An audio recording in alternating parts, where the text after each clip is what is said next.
and 7 Spanish angels took another angel home. Hey, I'm Willie Nelson, and you're watching HempRock TV.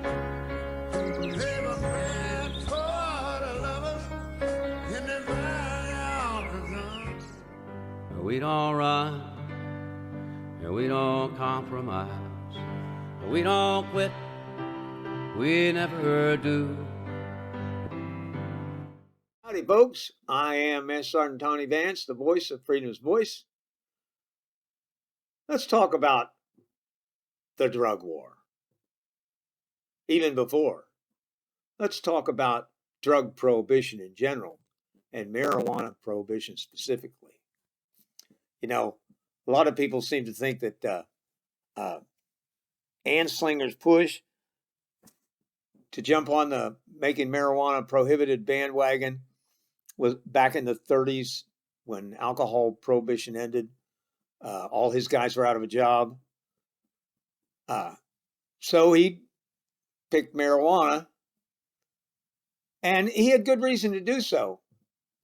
As far back as 1914, when the first pot raid happened, it was a raid, I think it was in San Francisco, South Asians raided a club they had where they all smoked hash. That was their custom from back home. It was no big deal. But there was a raid, people were arrested, et cetera, et cetera. And from then on, it was constantly used to harass immigrants. They didn't call it cannabis, they called it marijuana because it was foreign sounding. I mean, the legislators in Kentucky voted to make it illegal, and Kentucky had one of the largest hemp industries in the nation.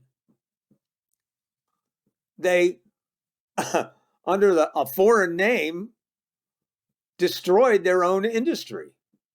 It's coming back nowadays, and that's a good thing. But Kentucky's still way behind the times. At any rate, marijuana had been demonized as a way to harass immigrants and stuff as early as 1914. So by the time we get to 1937, not only is Anslinger looking for a job for his people, but marijuana had been demonized and raids performed on the local level and under local law since 1914. So it's no surprise he chose it. And at the time, 1937, it was the #1 medicine in the nation. You know, I wonder, marijuana's been illegal for what, 80-something years? Remember back in the 70s, early 80s, they were talking about modern illnesses, modern diseases. Maybe some of that stuff's from the fact that marijuana is a natural part of our cannabinoid system in your body, and you need it. It is good for you. And our relationship with that plant was stopped in 1937. So there's something to give it a little thought to, too. Maybe that some of those modern diseases are a result of our lack of cannabinoid ingestion. But they managed it. You know, there was a doctor showed up at the committee meeting to speak in defense of cannabis, and he was basically told to sit down and shut up. The fix was in. And that law was a trap law. You had to have the marijuana in your hand to get the tax stamp, but if you had your marijuana in your hand before you got the tax stamp, you'd broken the law. And they didn't make many tax stamps anyway. The law was originally designed to get machine guns off the street. And Anslinger twisted it so that they could use it for prohibition. So that went on, God knows, until 1969 when the law was finally declared unconstitutional. And so they come back with the 1970 Controlled Substances Act. Now, nowhere, well, back up. They come out with the Controlled Substances Act. They placed marijuana in a Schedule I, right up there with heroin, having no medical value and being dangerous. Okay, and that was supposed to be temporary until the Schaefer Commission came out with their report, Drugs in America. In 1972, they came out with that report. And they said that marijuana should be decriminalized and that drugs were a medical problem, not a criminal one.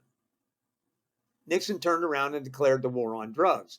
Now, we know now from an interview, and always suspected, but we know now from an interview with John Ehrlichman, Nixon aide, in 1993 by a guy by the name of Dan Baum, that the whole thing was a scam to harass Nixon's political enemies. And the quote goes, Ehrlichman, Mr. Baum was asking Ehrlichman what the deal was, and Ehrlichman interrupted. Do you want to know what this is all about? He said the Nixon campaign and the Nixon White House had two enemies, blacks and anti-war protesters. We knew we couldn't make it against the law to be black or against the war. But if we could associate the blacks with heroin and the anti-war protesters with marijuana, we could criminalize them heavily, arrest their leaders, break up their meetings, and vilify them night after night on the television. Were we lying about the drugs? Of course we were. That's a quote. So, we have known since 1993 that the prohibition of marijuana is a scam to harass Nixon's political enemies.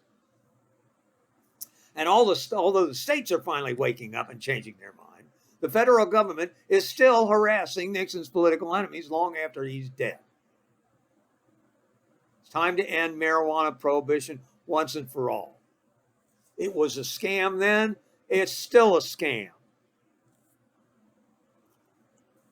Marijuana is a commodity, less dangerous than caffeine. You drink your coffee, you get high on caffeine, and you can get in a car and go to work. And that's okay. You know, it's interesting how that all turned out, because like in 1972, I was stationed in Germany. I got there in 1970, and everybody was smoking hash. I mean, a whole lot of people, all the young guys.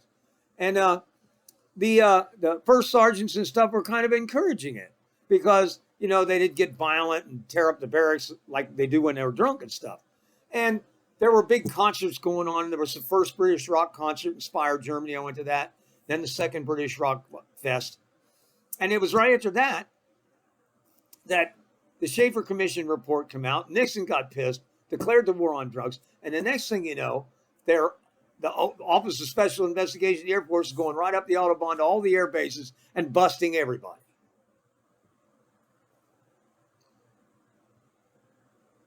That quick.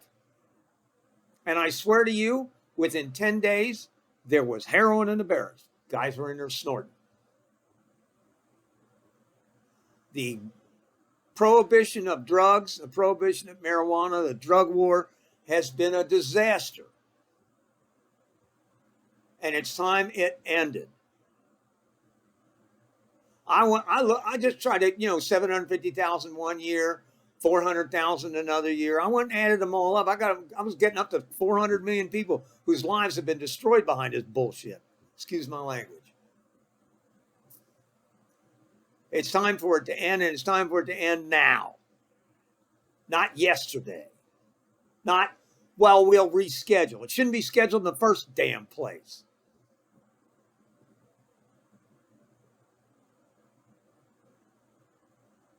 Now, the Biden administration is supposedly going to decriminalize or legalize or do something. I'm not sure what, but it's going to happen pretty soon, and then we'll see how things turn out. But I must say, as a policy disaster, the war on drugs, specifically the prohibition of marijuana, has been one of the worst policy disasters in the history of the country. The productivity and amount of money spent poured down the drain over prohibition almost can't be calculated. And it's all been a waste. Because drug addiction is a medical problem. It is not a criminal problem. That's going to do it. See you next time. Hi, I'm Willie Nelson, and the Willie Nelson Teapot Party and I endorse Veterans for Medical Cannabis Access. Just roll me up and smoke me when I die.